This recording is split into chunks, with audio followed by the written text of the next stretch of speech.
À 9 heures du matin, le 22 août 1944, le son le plus dangereux dans les Alpes italiennes était le silence. Haut au-dessus du col du Brenner, un seul avion de chasse américain tombait du ciel. Le pilote, le capitaine Jack Reynolds, était assis dans le cockpit d'un P-47 Thunderbolt. Ce n'était pas un planeur. C'était un monstre de 7 tonnes fait d'acier et de blindage. C'était le chasseur monomoteur le plus lourd de toute la guerre.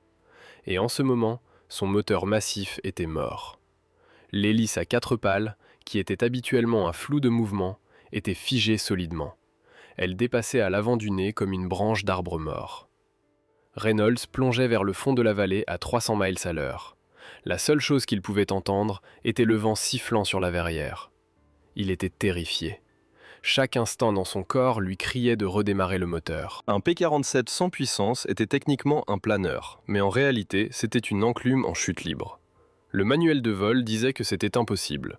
Les lois de la physique disaient qu'il devrait s'écraser, mais Reynolds gardait sa main loin de la manette des gaz. Il poussa le manche vers l'avant, visant la brique de 7 tonnes vers le tunnel le plus lourdement défendu d'Europe. Il pariait sa vie sur une idée simple. Si l'ennemi ne pouvait pas l'entendre, il ne pouvait pas le tuer.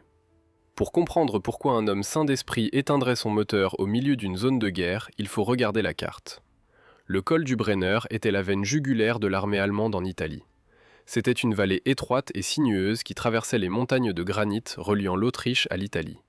C'était la seule route qui comptait. Chaque char, chaque obus d'artillerie et chaque gallon d'essence dont les Allemands avaient besoin pour se battre. Les Alliés devaient descendre ce col en train. Les Allemands le savaient. Ils transformèrent le col du Brenner en forteresse. Ils ne se contentèrent pas de le défendre. Ils l'enfermèrent dans l'acier. Chaque entrée de tunnel, chaque pont et chaque gare de triage était entourée de tours de défense antiaérienne. Ce n'étaient pas juste des types avec des fusils.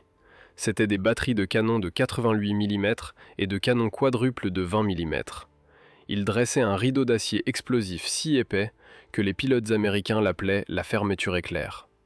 Si vous tentiez de voler dans la vallée, la fermeture éclair se refermait sur vous et vous mourriez. Mais les canons antiaériens n'étaient pas le vrai problème. Le vrai problème, c'était les oreilles. Les Allemands avaient installé un réseau de détecteurs acoustiques partout dans les montagnes.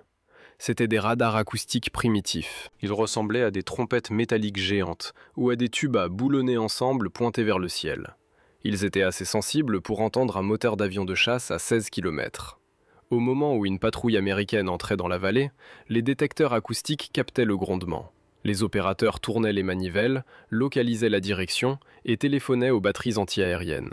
Au moment où les avions américains arrivaient réellement au-dessus de la cible, les artilleurs allemands étaient déjà à leur poste, cigarettes éteintes, doigts sur les gâchettes, observant le morceau de ciel spécifique où les avions apparaîtraient.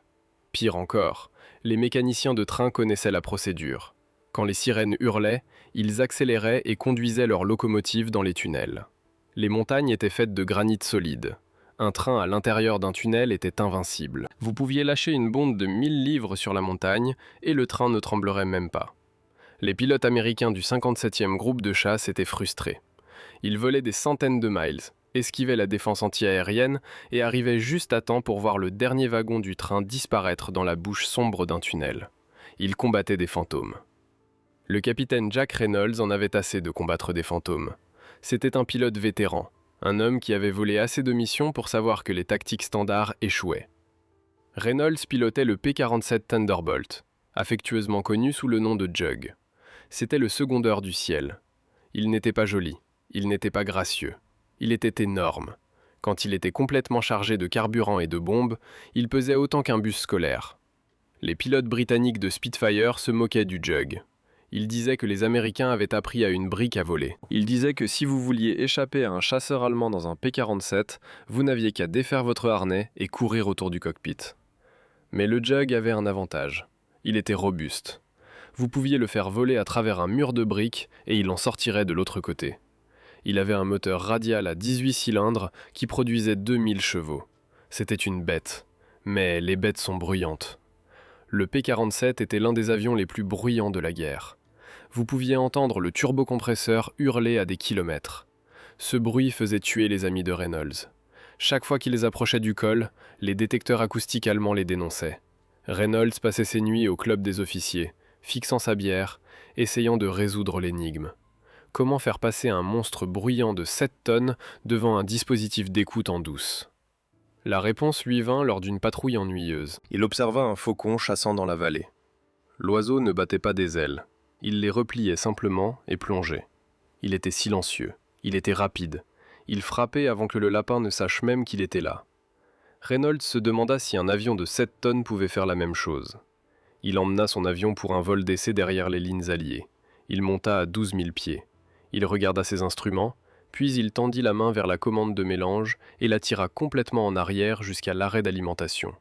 Le moteur s'affama. L'hélice massive trembla et s'arrêta. Le rugissement disparut. La sensation était écœurante. Sans la poussée du moteur, le P-47 cessa de voler et commença à tomber. Le nez plongea comme une pierre. Reynolds sentit son estomac heurter le toit de sa bouche. L'avion voulait décrocher. Il voulait se retourner et vriller vers le sol, mais Reynolds lutta. Il poussa le nez vers le bas, échangeant l'altitude contre la vitesse. Il découvrit que s'il maintenait le piquet assez raide, l'avion lourd prenait de la vitesse comme un bobsleigh. Il regarda l'indicateur de vitesse grimper, 200, 250, 300 miles à l'heure. Le fuselage lourd fendait l'air avec une précipitation terrifiante. C'était stable, c'était rapide, et surtout, c'était silencieux. Il plana pendant 5 km, perdant rapidement de l'altitude, mais se déplaçant assez vite pour esquiver la défense antiaérienne. Quand il atteignit le bas de son piquet imaginaire, il poussa le mélange vers l'avant et appuya sur le démarreur. Le moteur toussa, cracha et rugit de nouveau. Il se redressa juste au-dessus des arbres. Ça marchait, mais quand Reynolds présenta l'idée à son commandant, le colonel ne vit pas une tactique géniale. Il vit une note de suicide. Le colonel regarda Reynolds comme s'il lui avait poussé une deuxième tête. Il rappela à Reynolds que le P-47 avait le taux de planer d'un pied de biche. Il expliqua que si le moteur ne redémarrait pas, ce qui arrivait souvent avec les moteurs radio qui refroidissaient trop vite, il n'y avait pas de remise des gaz. On ne posait pas un P-47 dans les montagnes sans puissance. On l'écrasait. Le colonel appela l'idée un suicide par la physique. Il dit que les montagnes du col du Brenner étaient trop abruptes. La vallée était trop étroite. Si Reynolds se trompait dans le plané de 3 mètres, il s'étalerait sur une falaise de granit. Les tours anti-aériennes allemandes étaient dangereuses. Oui, mais la gravité était invaincue. La tactique fut officiellement interdite. Le colonel dit à Reynolds de s'en tenir au manuel. Le bombardement en piqué se faisait avec le moteur hurlant, pas endormi. Reynolds retourna à sa tente, furieux. Il savait que le colonel avait raison sur le risque. Mais il savait aussi que la méthode standard ne fonctionnait pas. Il perdait des avions chaque semaine à cause des batteries anti-aériennes, et les trains allemands roulaient toujours. Les moqueries des autres pilotes n'aidaient pas. Ils commencèrent à plaisanter sur le fait que Reynolds voulait transformer l'armée de l'air en club de planeurs. Il laissait des avions en papier sur sa couchette. Ils appelaient son avion la pierre volante. Mais la guerre se fichait des plaisanteries. Fin août, le renseignement allié envoya un signal de panique à l'aérodrome. Un avion de reconnaissance avait repéré un train fantôme. C'était un transport massif tirant 30 wagons d'obus d'artillerie lourde. Il se dirigeait vers le sud en direction de la ligne gothique. Si ces obus atteignaient le front, des milliers de fantassins américains allaient se faire déchiqueter. Le train se déplaçait la nuit et se cachait pendant la journée. Le rapport de renseignement disait qu'il était actuellement garé à l'intérieur du tunnel impossible. C'était un tunnel spécifique près de la ville d'Avisio. Il était creusé dans une paroi de falaise verticale. L'entrée était protégée par un surplomb en béton. On ne pouvait pas le bombarder depuis haute altitude parce que le surplomb agissait comme un bouclier. Il fallait faire ricocher une bombe directement dans la bouche de la grotte. Et bien sûr, le tunnel impossible était gardé par la batterie anti-aérienne la plus meurtrière du secteur. 4 canons quadruples de 20 mm étaient positionnés juste au-dessus de l'entrée du tunnel. Ils avaient une vue parfaite sur l'approche. Si un avion américain s'approchait à 3 km avec son moteur en marche, les détecteurs acoustiques le capteraient et les canons quadruples de 20 mm dresseraient un mur de plomb qu'un moustique ne pourrait pas traverser. Le colonel regarda la carte. Il regarda le bulletin météo, nuages bas, vent fort. Il savait qu'il ne pouvait pas envoyer un escadron complet, il se ferait massacrer. Il avait besoin d'un miracle. Il avait besoin de quelqu'un d'assez fou pour essayer quelque chose qui n'était pas dans le manuel. Il appela Reynolds dans son bureau. Il ne dit pas grand-chose. Il pointa simplement la carte. Il dit à Reynolds que la cible devait être détruite. Il lui dit que la défense anti-aérienne était mortelle. Et puis il regarda par la fenêtre et dit « Je me fiche de comment vous le faites. Ne me parlez juste pas de la physique. » Reynolds se dirigea vers son avion. L'équipe au sol avait chargé 2 bombes de 500 livres sous les ailes. C'étaient de lourds morceaux laids d'explosifs puissants. Le chef d'équipe demanda à Reynolds s'il voulait les réglages de fusée standard. Reynolds dit oui. Il grimpa sur l'aile et regarda le P-47 massif. Il avait l'air énorme, il avait l'air lourd, il avait l'air du pire planeur de l'histoire de l'aviation. Il s'attacha. Son ailier, un lieutenant nommé Red Miller, lui fit un signe de pouce levé depuis l'avion d'à côté. Miller ne connaissait pas le plan complet, il savait juste qu'ils allaient chasser. Ils démarrèrent les moteurs massifs. Les hélices tournèrent en un flou.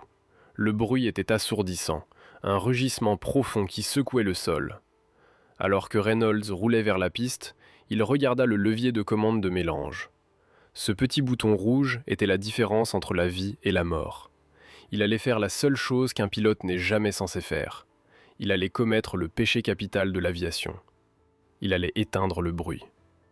Pour comprendre la folie de ce que Reynolds était sur le point de faire, il faut comprendre la machine à laquelle il était attaché.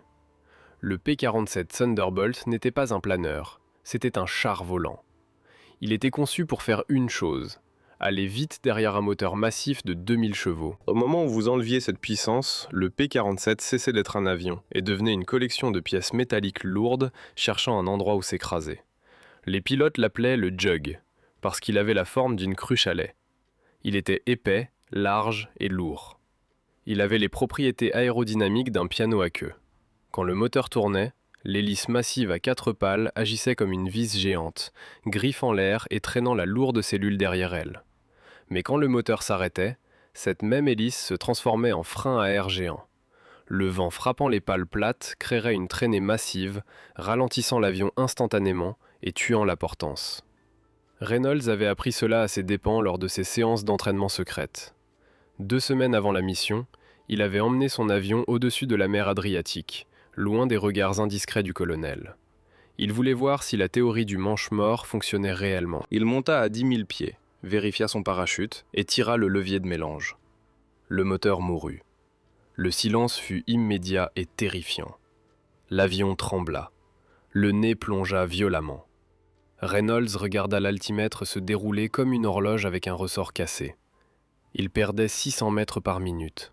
À ce rythme, il ne planerait pas jusqu'à la cible. Il tomberait dessus. Il lutta avec le manche, essayant de relever le nez pour prolonger le plané, mais l'avion lourd trembla simplement et menaça de décrocher. Il tombait du ciel comme une pierre. C'est alors que Reynolds trouva la solution MacGyver. Il réalisa que le problème n'était pas seulement la gravité, c'était l'hélice. Les pales étaient réglées sur un pas fin pour la monter, ce qui signifiait qu'elles étaient plates contre le vent. Quand le moteur mourut, ces pales plates agissaient comme un mur. Reynolds tendit la main vers le levier de commande d'hélice. C'était une liaison mécanique qui changeait l'angle des pales de l'hélice. Il poussa le levier complètement vers l'avant sur le réglage grossier. Les pales se tordirent. Elles tournèrent sur le côté, coupant dans le vent au lieu de le frapper à plat. La traînée disparut. L'avion bondit en avant. Il était toujours lourd et il tombait toujours vite, mais maintenant il tranchait l'air au lieu de le labourer. Reynolds poussa le nez vers le bas jusqu'à ce que l'indicateur de vitesse atteigne 480 km/h. Le Jug lourd se stabilisa. Il devint un traîneau de 7 tonnes.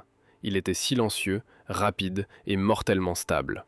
Il s'entraîna encore et encore. Il apprit qu'il ne pouvait pas simplement flotter, il devait plonger. Il devait échanger l'altitude contre la vitesse. S'il commençait à 12 000 pieds, il pouvait planer peut-être 10 ou 11 km. C'était le nombre magique. Les détecteurs acoustiques allemands avaient une portée d'environ 16 km, mais ils étaient plus efficaces pour repérer les moteurs grimpant en montée. Ils n'écoutaient pas une pierre sifflante. Reynolds avait testé la tactique une fois, sans autorisation, sur un petit convoi d'approvisionnement allemand près de Bologne. Il avait repéré 3 camions garés près d'un pont. Au lieu de foncer avec ses canons rugissants, il était monté à 8000 pieds, avait coupé le moteur et avait plongé. Il était arrivé au-dessus de la cime des arbres en silence total. Les chauffeurs allemands se tenaient près de leur camion en train de déjeuner. Ils n'entendirent rien. Reynolds passa juste au-dessus de leur tête, lâcha une bombe de 500 livres et redémarra son moteur seulement après que la bombe eut déjà explosé. Les camions furent vaporisés avant que les chauffeurs ne lâchent même leur sandwich. C'était une victoire mineure, une preuve de concept, mais détruire 3 camions était facile. Attaquer le tunnel impossible était une toute autre bête. Maintenant, alors que Reynolds montait à travers les nuages vers le col du Brenner, le souvenir de ce vol d'essai était la seule chose qui le gardait calme. L'air extérieur était glacial. À 12 000 pieds, la température était de moins 29 degrés Celsius. Le chauffage du P-47 peinait. Reynolds vérifia ses instruments. Pression d'huile bonne, pression du collecteur stable. Le moteur Pratt & Whitney massif ronronnait, buvant de l'essence et crachant du feu. Son ailier, le lieutenant Miller, était serré près de son aile droite. Miller pensait que c'était une mission de bombardement en piqué standard. Il ne savait pas que dans environ 5 minutes, son chef de patrouille allait commettre un suicide aérien. Reynolds appuya sur son bouton radio. Il dit à Miller de rester en altitude. Il lui dit de fournir une couverture supérieure et de surveiller les chasseurs. Il mentit et dit qu'il avait des problèmes de moteur et qu'il allait essayer une approche à faible puissance pour économiser du carburant. Miller ne discuta pas, mais il semblait confus. On n'économise pas de carburant dans une zone de combat. Le col du Brenner apparut devant. C'était une cicatrice déchiquetée dans les montagnes blanches. Les pics s'élevaient jusqu'à 3000 mètres de chaque côté, créant un canyon étroit de roches grises et de pins sombres. C'était un piège mortel. Si Reynolds descendait dans cette vallée et que son moteur ne redémarrait pas, il n'y avait nulle part où atterrir. Pas de champs, pas de route, juste des falaises verticales et des rivières glacées. Reynolds vérifia sa carte. La cible était le tunnel d'Avisio. Il était à 16 km au nord. Les défenses allemandes se réveillaient déjà. Il pouvait voir les bouffées noires de défense antiaérienne lourde explosant très haut, à 6000 mètres. Les 88 mm guidés par radar cherchaient des bombardiers à haute altitude. Ils ne regardaient pas en bas dans la vallée. Pas encore. Mais les Allemands étaient intelligents. Ils avaient des guetteurs, des soldats avec des jumelles postés sur les pics montagneux. Ces hommes étaient les yeux du réseau de défense. S'ils voyaient un avion, ils tiraient une fusée éclairante. Une fusée rouge signifiait chasseur ennemi. Une double fusée rouge signifiait attaque imminente. Reynolds scruta les pics. Il savait que tant que son moteur rugissait, il peignait une cible géante. Le son résonnait sur les parois du canyon, amplifiant le bruit. Pour les guetteurs, un vol de P-47 sonnait comme un train de marchandises dans le ciel. Il devait le faire. Il devait disparaître. Reynolds se mit en palier à 12 000 pieds. Il était exactement à 13 km du tunnel. C'était le point de non-retour. Il regarda le tachymètre, 2500 tours par minute. Le moteur était vivant, il était chaud, il voulait tourner. Le tuer semblait comme assassiner un ami. Il prit une profonde inspiration d'oxygène froid. Il tendit la main avec son gant. Il saisit la commande de mélange. Il n'hésita pas. Il la tira en arrière jusqu'à l'arrêt d'alimentation. L'effet fut violent. Le moteur claqua une fois, un fort retour de flamme qui secoua toute la cellule, et puis s'arrêta. Le nez plongea instantanément. Reynolds lutta avec le manche, forçant l'avion dans un piqué peu profond. Il saisit le levier d'hélice et le poussa sur grossier. Les pales de l'hélice se tordirent. Le moulinet s'arrêta. L'énorme ventilateur à 4 pales se figea en place, une pale pointant droit vers le haut à midi. Le silence se précipita dans le cockpit. Le rugissement du moteur avait disparu, remplacé par le sifflement aigu du vent sur la verrière. C'était étrange. Reynolds pouvait entendre le grincement des longerons métalliques dans les ailes. Il pouvait entendre sa propre respiration dans son masque à oxygène. Il se sentait en apesanteur, suspendu dans une cage d'aluminium en chute. Il vérifia sa vitesse, 450 km/h. Il poussa le nez plus bas, 480, 515. La brique volante prenait de l'élan. Il pointa le nez de l'avion directement vers l'ombre sombre du fond de la vallée. Il descendait maintenant sous les pics montagneux. Les sommets enneigés blancs passaient au-dessus de lui. Il entrait dans le canyon. C'était l'escalade. Il était maintenant engagé. S'il essayait de redémarrer le moteur maintenant, le bruit soudain résonnerait sur les falaises et alerterait tous les artilleurs dans un rayon de 32 km. Il devait descendre la glissade jusqu'au bout. Il scruta le fond de la vallée. C'était un labyrinthe de voies ferrées et de routes. Et puis il le vit, la bouche de béton massive du tunnel d'Avisio. Elle ressemblait à un trou de souris à la base d'une falaise géante. Et la gardant, exactement comme le disait le rapport de renseignement, se trouvaient les tours antiaériennes. Il pouvait voir clairement les positions de tir. C'étaient des bunkers en béton construits dans la roche. Il pouvait voir les canons des canons quadruples de 20 mm pointés vers le ciel. Il pouvait même voir les artilleurs. C'étaient de minuscules points debout autour de leurs armes. Ils regardaient vers le sud dans la vallée, scrutant l'horizon pour les taches sombres des avions américains. Ils écoutaient le rugissement. Ils ne regardèrent pas en haut. Ils ne regardèrent pas vers le nord. Ils n'avaient aucune idée que 7 tonnes de morts planaient vers eux par derrière, tombant du soleil en silence total. Reynolds ajusta son compensateur. L'avion était lourd sur les commandes, sans la puissance du moteur pour aider l'hydraulique. Il devait lutter avec le manche à deux mains. Il arrivait vite, à plus de 560 km/h maintenant. Le sol se précipitait à sa rencontre. Soudain, un éclair de lumière attira son attention. Haut au-dessus de lui, sur un pic déchiqueté à sa gauche, un guetteur allemand avait tourné la tête. L'homme avait vu le reflet du soleil sur la verrière de Reynolds. Reynolds regarda avec horreur le guetteur lever un pistolet de fusée éclairante. Une boule de feu rouge vif jaillit dans le ciel. La fusée resta suspendue dans l'air, brûlant vivement contre les nuages gris, le signal. Le guetteur l'avait vu, mais l'homme était confus. Il n'avait pas tiré la double rouge pour une attaque. Il avait tiré la simple rouge pour avion repéré.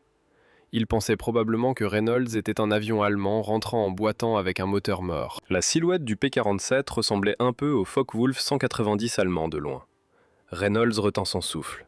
Il observa les artilleurs dans la vallée. Ils virent la fusée. Ils tournèrent la tête.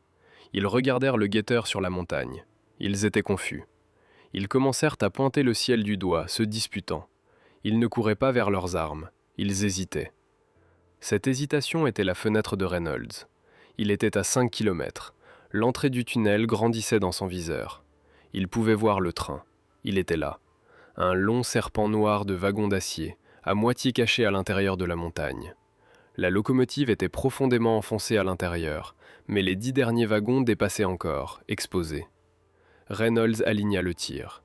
Il n'allait pas bombarder les wagons à l'extérieur. Cela ne ferait qu'endommager les rails. Il voulait détruire le train entier. Il devait placer ses bombes à l'intérieur du trou. Il devait enfiler l'aiguille à 560 km/h avec un moteur mort et une hélice gelée. Mais alors la situation dégénéra. Le guetteur sur la montagne réalisa son erreur. Il tira une deuxième fusée, puis une troisième. Double rouge, triple rouge, attaque ennemie. Les artilleurs dans la vallée se réveillèrent. L'indécision disparut. Ils se précipitèrent sur leur siège. Les canons des quads 20 tournèrent. Ils ne savaient pas où était l'avion, mais ils savaient qu'il arrivait. Ils commencèrent à tirer aveuglément dans les airs, créant un barrage en boîte, un mur d'obus explosifs directement devant le tunnel. Reynolds serra le manche jusqu'à ce que ses jointures blanchissent. Il était à 3 km. Il planait droit dans un rideau de feu. Il ne pouvait pas se redresser. Il ne pouvait pas tourner. Il n'avait pas de puissance. Il était un passager dans une bombe qui tombait. Il devait voler à travers les explosions silencieusement et espérer ressortir de l'autre côté. L'air devant le tunnel devenait noir. Les artilleurs allemands, terrifiés par les fusées d'avertissement mais confus par le silence, tiraient en panique. Ils pompaient des milliers de cartouches dans le ciel vide, créant un barrage en boîte. C'était une tactique désespérée. Ils remplissaient un cube spécifique d'espace aérien avec des éclats d'obus, espérant que l'avion américain volerait dedans. Mais parce qu'ils ne pouvaient pas entendre de moteur, ils visaient haut. Ils supposaient que l'attaquant arrivait dans un piquet de puissance abrupte, rugissant depuis 3000 mètres. Ils avaient tort. Reynolds ne piquait pas depuis le ciel. Il glissait juste au-dessus de la cime des arbres. Il arrivait si bas que son train d'atterrissage frôlait presque les sommets des pins. Le lourd P-47 trancha l'air comme une lame de rasoir. Il était sous le barrage. Il regardait les bouffées noires des obus de 88 mm, explosant 150 mètres au-dessus de sa verrière. Les éclats d'obus pleuvaient sur ses ailes comme de la grêle sur un toit de tôle. Mais les ondes de choc étaient au-dessus de lui. Il surfait sous le rideau de mort. Il était à 1,5 km. La vitesse diminuait. Il était descendu à 450 km/h. Le lourd chasseur commençait à sembler lourd. Les commandes devenaient molles. C'était la zone dangereuse.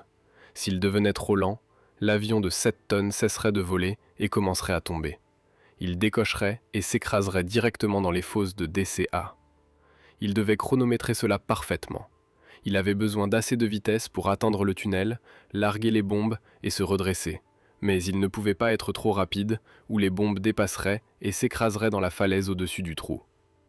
Reynolds se concentra sur l'entrée du tunnel. C'était une arche noire, peut-être 6 mètres de haut. Il pouvait voir le train clairement maintenant. Les wagons arrière dépassaient, posés sur les rails comme des canards en rang. Mais toucher les wagons ne suffisait pas. Il devait faire entrer la bombe à l'intérieur. Il devait la faire ricocher. C'était une astuce que les pilotes de bombardiers utilisaient contre les navires. Si vous larguiez une bombe à un angle peu profond sur l'eau, elle ne coulerait pas immédiatement. Elle ricochait comme une pierre plate, rebondissant sur la surface jusqu'à ce qu'elle frappe le flanc du navire.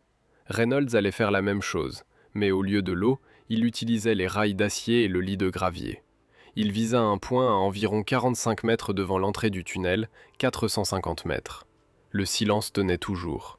Les artilleurs dans les bunkers en béton regardaient toujours vers le haut, leurs casques inclinés en arrière, leurs yeux scrutant les nuages. Ils étaient assourdis par leurs propres armes. Le martèlement lourd des quads-vents noyait le sifflement doux du chasseur en vol plané.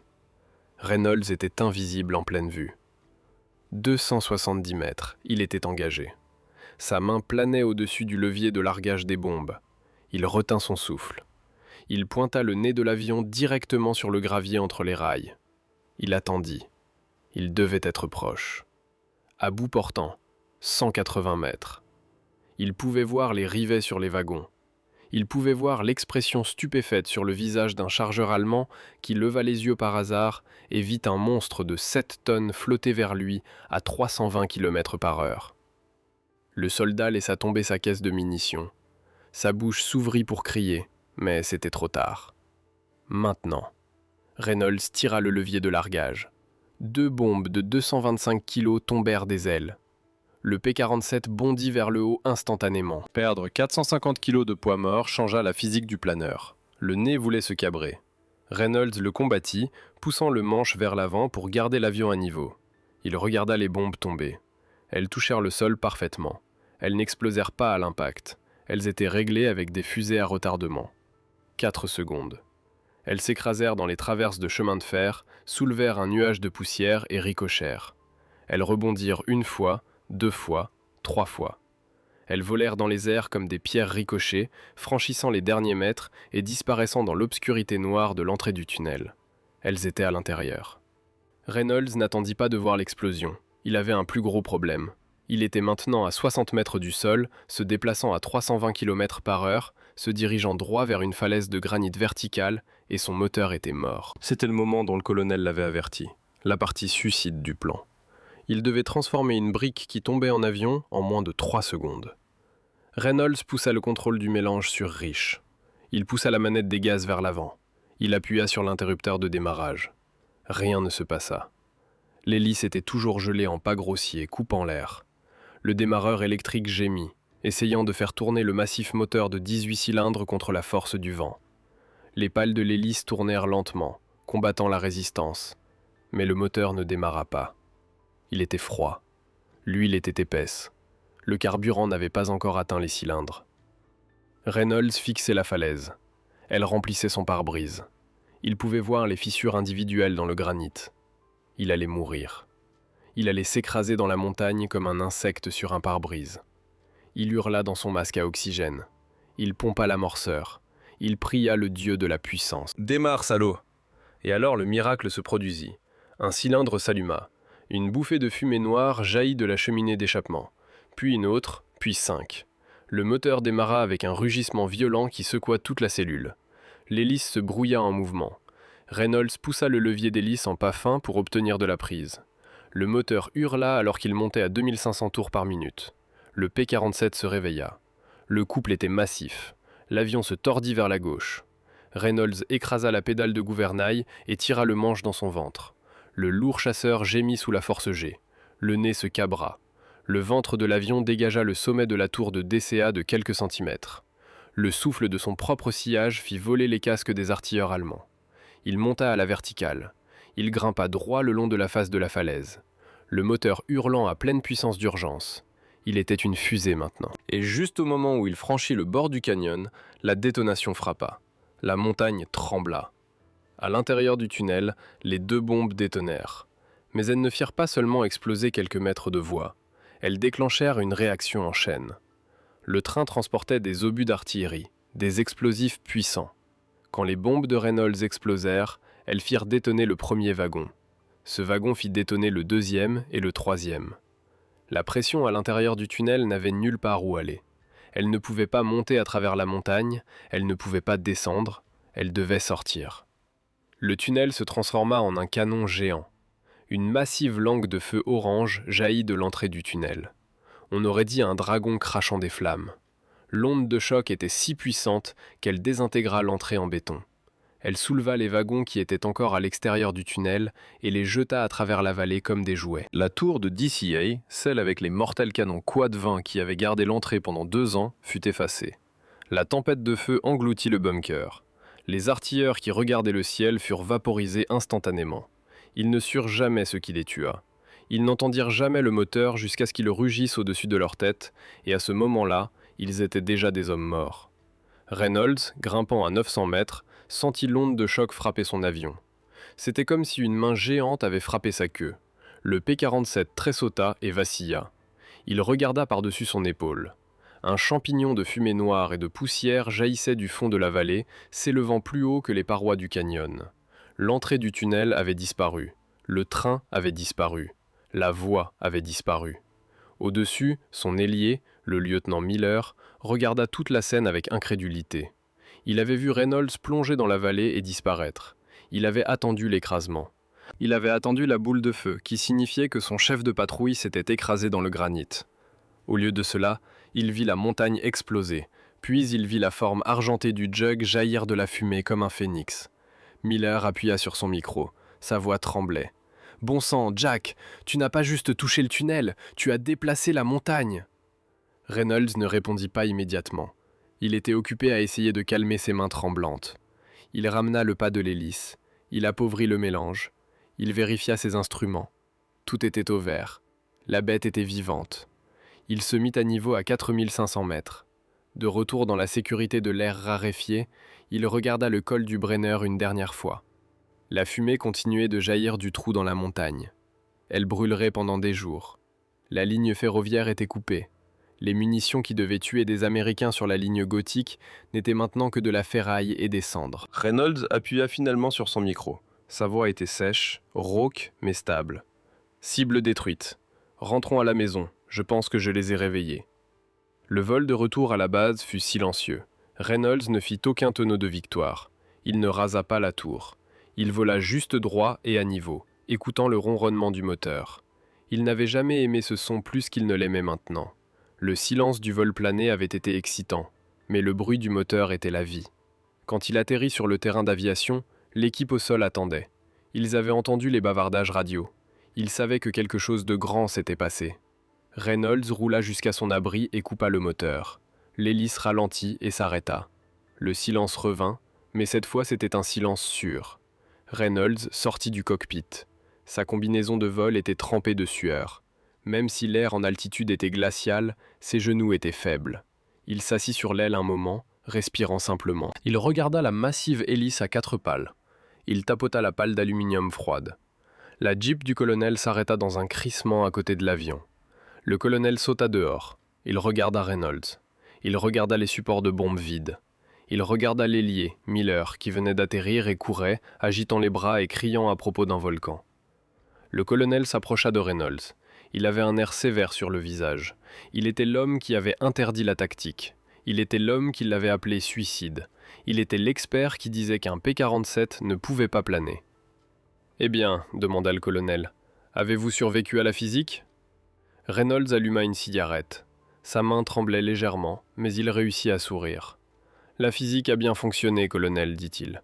La gravité a fait la plupart du travail. J'ai juste dirigé. » Le colonel regarda le pilote, puis l'avion.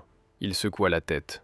Il savait que ce que Reynolds avait fait était impossible. Cela défiait le manuel, cela défiait le bon sens.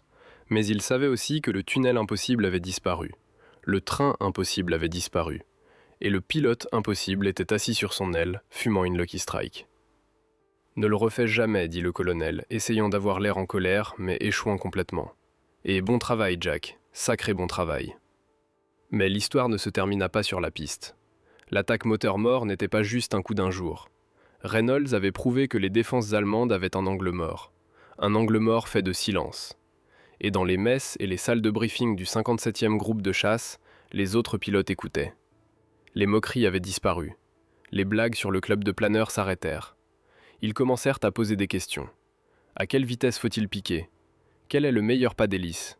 De combien d'altitude avez-vous besoin? Reynolds attrapa une serviette et un stylo. Il commença à dessiner des diagrammes. Il leur montra le rapport de planée. Il leur montra la procédure de redémarrage. Il leur montra l'astuce du pas grossier. Il ne racontait pas juste une histoire de guerre. Il donnait un cours. La doctrine Donovan des bombardiers avait un nouveau cousin, le plané Reynolds. Ce n'était pas officiel. Ce n'était pas dans le manuel. Le commandement le désapprouvait toujours officiellement parce que c'était dangereux comme l'enfer. Mais les pilotes savaient quand la DCA était trop dense, quand la cible était trop difficile, quand le bruit vous faisait tuer. Parfois, la meilleure arme que vous aviez était l'interrupteur d'arrêt. La campagne du col du Brenner allait devenir beaucoup plus silencieuse et beaucoup plus mortelle. Reynolds avait ouvert la porte. Maintenant, le reste des briques volantes allait la franchir. Le moteur du P-47 de Reynolds cliquetait et tintait alors qu'il refroidissait sur le tarmac. Cela sonnait comme une voiture qui avait été conduite trop fort et rangée mouillée. L'équipe au sol envahit l'avion, mais ils ne commencèrent pas à refaire le plein immédiatement. Le chef mécanicien, un sergent grisonnant de Brooklyn, grimpa sur l'aile et ouvrit les panneaux de capot. Il voulait voir si le coup du moteur mort avait fissuré les cylindres.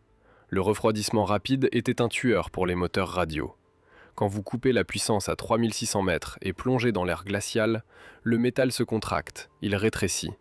S'il rétrécit trop vite, le bloc moteur se fissure comme une assiette tombée. Le chef passa ses mains sur les massifs culasses. Il vérifia les conduites d'huile. Il vérifia les bougies. Il regarda Reynolds, qui fumait sa 3e cigarette en 10 minutes. Le chef essuya ses mains graisseuses sur un chiffon et hocha la tête. Le moteur allait bien. Il était robuste. C'était du fer américain. Il avait pris les abus et en demandait plus. Le chef tapota le capot comme si c'était un bon chien. Il savait que cette machine venait de faire quelque chose d'impossible, même s'il ne comprenait pas l'aérodynamique de cela. Mais la vraie preuve n'était pas dans le moteur, elle était dans le film. Chaque avion de chasse américain transportait une caméra de tir. Elle était montée dans l'aile et elle commençait automatiquement à filmer chaque fois que le pilote tirait avec ses armes ou appuyait sur un bouton. Reynolds avait déclenché la caméra juste avant de larguer les bombes. Il voulait une preuve. Il voulait que le colonel voie exactement à quoi ressemblait le suicide par la physique. Développer le film prit 2 heures. Ce furent les 2 heures les plus longues de la vie de Reynolds. Il s'assit dans la tente de briefing, buvant du mauvais café, attendant le verdict. Le colonel faisait les 100 pas. Il était toujours sceptique. Il croyait que Reynolds avait touché le tunnel, bien sûr, mais il pensait probablement que Reynolds avait juste eu de la chance avec un piquet standard. Il ne croyait pas vraiment qu'un chasseur de 7 tonnes pouvait planer comme un oiseau. Puis l'officier de renseignement entra avec la bobine. Il l'enfila dans le projecteur. La pièce devint sombre. L'écran s'anima.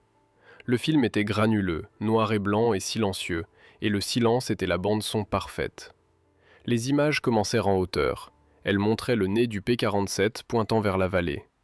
L'hélice était clairement visible dans le cadre. Ce n'était pas un flou, elle était gelée. Une barre noire solide, immobile contre le ciel. Le colonel halta. Voir une hélice arrêtée en vol était contre nature. Cela ressemblait à un crash en cours. Le film montrait le sol qui se précipitait rapidement. Les arbres se brouillaient. Les tirs de DCA apparaissaient comme des bouffées grises silencieuses. Mais l'avion ne bronchait pas. Il glissait simplement sous eux. Puis le tunnel apparut. Il grandit de plus en plus jusqu'à ce qu'il avale l'écran. Le colonel se pencha en avant. L'image trembla violemment alors que les bombes se libéraient. L'avion se cabra, rasant la cime des arbres, puis l'écran devint blanc. L'explosion était si massive qu'elle satura le film. La caméra capta l'onde de choc déchirant les arbres avant que Reynolds ne grimpe. Les lumières revinrent. La pièce était silencieuse comme la mort. Le colonel regarda Reynolds. Il regarda l'hélice gelée sur la dernière image du film. Il prit sa tasse de café, but une gorgée et la reposa. Il réalisa qu'il ne pouvait pas interdire cela. On n'interdit pas une arme qui fonctionne. On la raffine. On l'enseigne. Le plané Reynolds ne devint pas la procédure opérationnelle standard pour chaque mission. C'était trop dangereux pour cela. On ne l'utilisait pas pour bombarder un camion ou un pont légèrement défendu. On le gardait dans sa poche arrière. C'était l'as dans la manche pour les cibles qui étaient impossibles. C'était pour les tunnels, les quartiers généraux, les stations radars, les endroits où les Allemands se sentaient en sécurité. Dans les mois qui suivirent, le 57e groupe de chasse devint célèbre pour sa campagne de destruction de ponts. Il faisait partie de l'opération Strangle, l'effort massif pour couper les lignes d'approvisionnement allemandes en Italie. Ils détruisirent des centaines de ponts et de tunnels. Et chaque fois que la cible était trop chaude, chaque fois que la DCA était trop dense, les pilotes se regardaient et tapotaient leurs casques. Ils grimpaient haut, coupaient les mélanges et se transformaient en fantômes. Les Allemands ne comprirent jamais. Ils ne pouvaient pas comprendre pourquoi leurs détecteurs de son échouaient. Ils vérifiaient l'équipement. Ils blâmaient les opérateurs. Ils pensaient que les Américains avaient développé un nouveau moteur silencieux. Ils ne devinèrent jamais que la nouvelle technologie était juste un pilote américain fou tournant la clé sur la position arrêt. Reynolds termina sa période de service fin 1944. Il avait volé 80 missions. Il avait détruit des trains, des chars et des tunnels. Il avait survécu à la DCA, aux chasseurs et au mauvais temps. Mais sa chance poussait la limite. Le colonel le renvoya chez lui avant que la loi des moyennes ne le rattrape. Il fit ses bagages, jeta un dernier regard à son P-47 cabossé et monta sur un navire de transport de retour aux États-Unis. Il ne rentra pas chez lui pour une parade. La guerre en Europe se terminait dans un broyage sanglant, et les gros titres se concentraient sur les grandes armées, les généraux et la recherche sur la bombe atomique. Un pilote de chasse qui bombardait des tunnels en Italie n'était qu'un autre rouage dans la machine. Reynolds retourna à sa vie.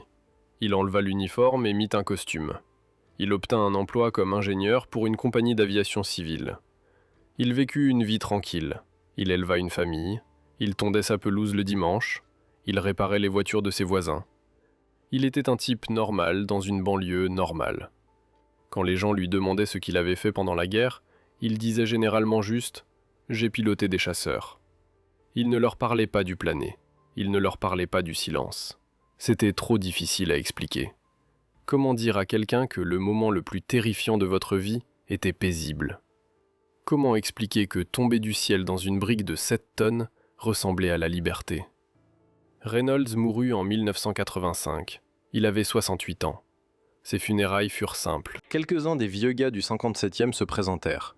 Ils se tinrent autour de la tombe, aux cheveux gris et voûtés, portant leurs vieilles vestes de vol en cuir. Ils racontèrent des histoires. Ils rirent de la mauvaise nourriture et des tentes froides. Et puis l'un d'eux, un type nommé Miller, son ancien ailier, se leva pour porter un toast. Il leva un verre de whisky. Il ne parla pas des médailles. Il ne parlait pas des victoires. Il parlait du bruit, ou de son absence.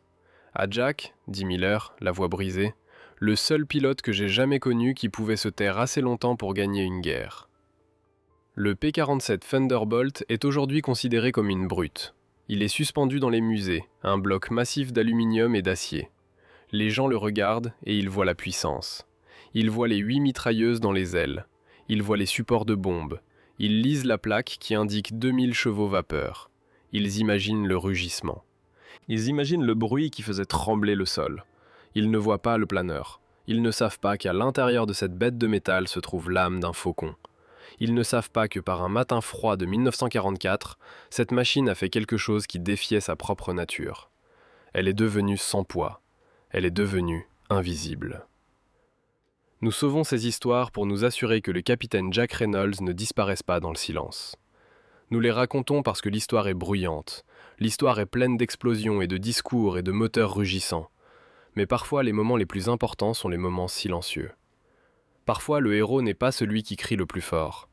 C'est celui qui sait quand se taire. La prochaine fois que vous verrez une photo d'un P-47, ne regardez pas seulement les armes. Regardez l'hélice. Imaginez-la figée.